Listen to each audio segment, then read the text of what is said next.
Monty is a Burmese python. But for some reason, when I take Monty out of his cage, everybody always thinks that he's a boa constrictor. Now, boa constrictors, they usually grow to be about 10 or 12 feet in length, but for some reason, a lot of people think they're one of the biggest snakes in the world, and that's definitely not the case.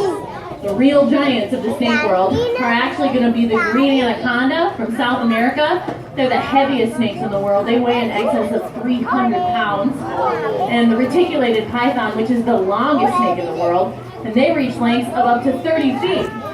Now, Monty, as a Burmese python, can top out at about 150 pounds and maybe 20 to 25 feet. So even he doesn't compare to one of the real giants of the snake world.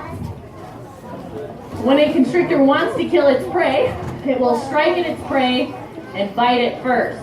So constrictors do bite, all snakes bite, and a constrictor always bites before it constricts, so it can anchor itself to that prey animal. Once that anchor has been established, the snake will then coil up around that animal and wrap it all up with its entire body. It will then proceed to squeeze extremely tight around that animal, tighter and tighter, until the animal within its coils is forced to exhale or let out a little bit of air. Once that animal exhales, the snake then further tightens up so that soon the animal is unable to inhale any longer, and it will shortly die of suffocation. Many people are led to believe that constrictors like Monty kill by crushing the bones and organs of their prey.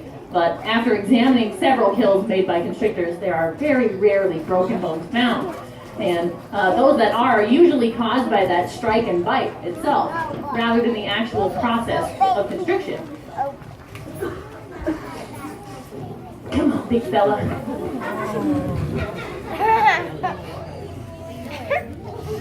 Now, after the prey has been killed, comes the task of swallowing it.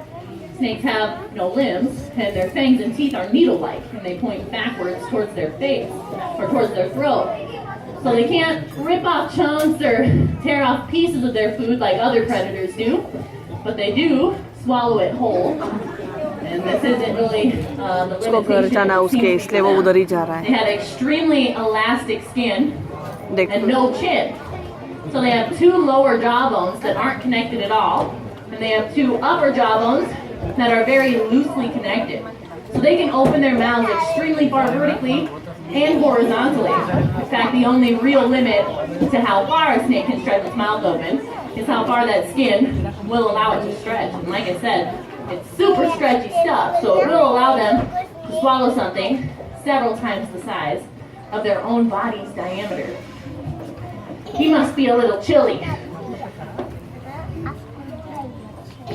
He'll go back where it's warm.